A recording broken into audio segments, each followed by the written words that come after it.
दोस्तों अभी 2 महीने पहले ही भारत ने 5th जनरेशन के एयरक्राफ्ट में एंट्री ली थी। हमारा जो 5th जनरेशन का एयरक्राफ्ट था वो था अमाका AMCA। और इस अमाका प्रोजेक्ट के लिए हमने कई कंट्रियों से बातचीत की थी इसके इंजन को बनाने को लेकर के, और इसके लिए भारत सरकार ने 15,000 करोड़ रुपया डिक्लेयर किया था। इस 15,000 करोड़ रुपये के प्रोजेक्ट को लेने के लिए पूरे दुनिया में होड़ मच गई कि हम लेंगे, हम बनाएंगे। अभी की बड़ी अपडेट ये है कि अमेरिका भी इस प्रोजेक्ट को बनाना चाहता है और इस प्रोजेक्ट को लेने के लिए भारत को ऑफर कर रहा है कि वो भारत के अमेरिका प्रोजेक्ट में हिस्सा लेंगे और उसके लिए इंजन को बनाएंगे। अमेरिका की एक जानी मानी कंपनी है GE military jet engine company, ये भारत के साथ पार्टनरशिप करके हमारे लिए इंजन को बनाना चाहती है। यहाँ पर सबसे अच्छी बात यह है कि ये लोग 80% तक टेक्नोलॉजी को शेयर करने के लिए भी तैयार हो गए हैं, क्योंकि इंजन तो कोई भी कंट्री हमें बना करके दे देगा, लेकिन हमको सिर्फ इंजन नहीं बनवाना है, हमको टेक्नोलॉजी चाहिए। एक बार अगर हमें टेक्नोलॉजी मिल जाएगा तो फिर इस तरह के इंजन को हम लोग खुद से बना लेंगे और भारत ये टेंडर उसी कंट्री को देगा जो इस इंजन को बनाने के लिए ज्यादा से ज्यादा टेक्नोलॉजी को शेयर करेंगे। तो इस वीडियो में हम लोग बात करेंगे कि भारत के अमेरिका प्रोजेक्ट को बनाने के लिए कौन कौन सी कंट्री सामने आई है, अमेरिका का क्या ऑफर है, अमेरिका कितने % टेक्नोलॉजी शेयर करने के लिए तैयार है, क्या कोई ऐसी कंट्री है जो 100% टेक्नोलॉजी शेयर करना चाहती है, क्या है पूरा अपडेट, आइए जानते हैं।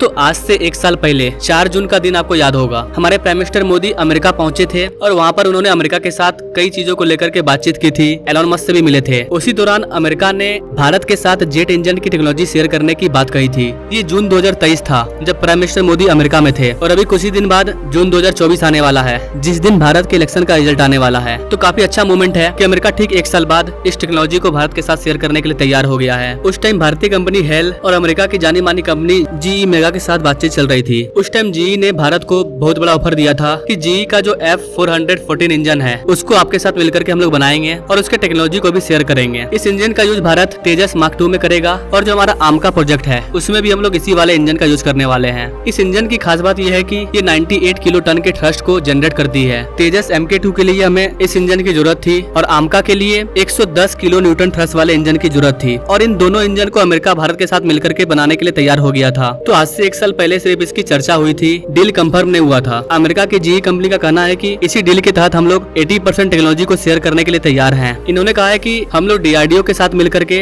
इस इंजन को को डेवलप करेंगे और इस इंजन का जो मैन्युफैक्चरिंग का काम है वो HAL के द्वारा किया जाएगा, यानी कि डिजाइन तैयार करेगा DRDO और इसका मैन्युफैक्चरिंग करेगा HAL, और इन सब में मदद करेगी अमेरिका की जानी मानी GE कंपनी। यहाँ पर एक और चीज खास ये है कि GE कंपनी ने भारत को ऑफर किया है कि हम लोग आपको ऑल ब्लैक डिजाइन देंगे। उनका कहना है कि हम लोग जो भी डिजाइन अब तक बना रहे हैं वो सिल्वर कलर का होता है, लेकिन हम लोग ऑल ब्लैक देने वाले हैं और ऑल ब्लैक अपने आप में अलग तरीके से खास है। क्या खास है इसके बारे में डिटेल जानकारी नहीं आई है। कहने का मतलब साफ है कि भारत के इस डील को लेने के लिए अमेरिका की इस कंपनी ने और भी ज्यादा ऑफर को बढ़ा दिया है। अब यहाँ पर सवाल आता है कि अमेरिका की इतनी बड़ी कंट्री भारत के इस डील को क्यों लेना चाहती है। मैं आपको एक छोटा सा आंसर दे रहा हूँ। हमारी ये आदत है जो चीज हमें नहीं मिलता है उस चीज को हम खुद से डेवलप कर लेते हैं, और चंद्रयान 3 में हम ऐसा कर चुके हैं। मैं उधर नहीं जाऊंगा, बट अमेरिका को पता है कि भारत को अपने तेजस MK2 और अमाका फाइटर जेट के लिए ये वाला इंजन चाहिए। अगर हम नहीं देंगे तो भारत या तो खुद से बनाएगा या फिर किसी और कंट्री से लेगा, और भारत की ये कंपनी इस वाले डील को खोना नहीं चाहती है। यहाँ पर एक और मजेदार बात यह है कि सेम इसी इंजन को बनाने के लिए जो फ्रांस है वो 100% टेक्नोलॉजी शेयर करने के लिए तैयार हो गया है। जैसा कि आप सभी जानते हैं फ्रांस भी हमारा मित्र है, अच्छा मित्र है। फ्रांस ये बोल रहा है कि अमेरिका आपको मात्र 80% टेक्नोलॉजी शेयर करेगा, लेकिन हम लोग आपको 100% टेक्नोलॉजी शेयर करेंगे। और शुरू में ही मैंने आपको बताया जो कंट्री हमें ज्यादा से ज्यादा टेक्नोलॉजी को शेयर करेगा उस कंट्री के साथ ही हम डील को फाइनल करेंगे। अब आप यहाँ पर भारत के इंपोर्टेंस को समझिए। अमेरिका और फ्रांस ये दोनों डेवलप कंट्री है, भारत एक डेवलपिंग कंट्री है, लेकिन इसके बाद भी भारत की इतनी ज्यादा वैल्यू है कि ये डेवलप कंट्री भारत के साथ डील करने के लिए लाइन में खड़े हैं। कोई 80% टेक्नोलॉजी दे रहा है तो कोई 100% टेक्नोलॉजी शेयर कर रहा है। तो जियोपॉलिटिक लेवल पर, वर्ल्ड लेवल पर भारत की क्या पहचान है ये अब हमें देखने को मिल रहा है। और आज से 10-15 साल पहले यही कंट्री भारत को गरीब कंट्री बोलते थे और यही अब भारत के साथ डील करना चाहते हैं। कभी फुर्सत मिले तो बैठ करके सोचना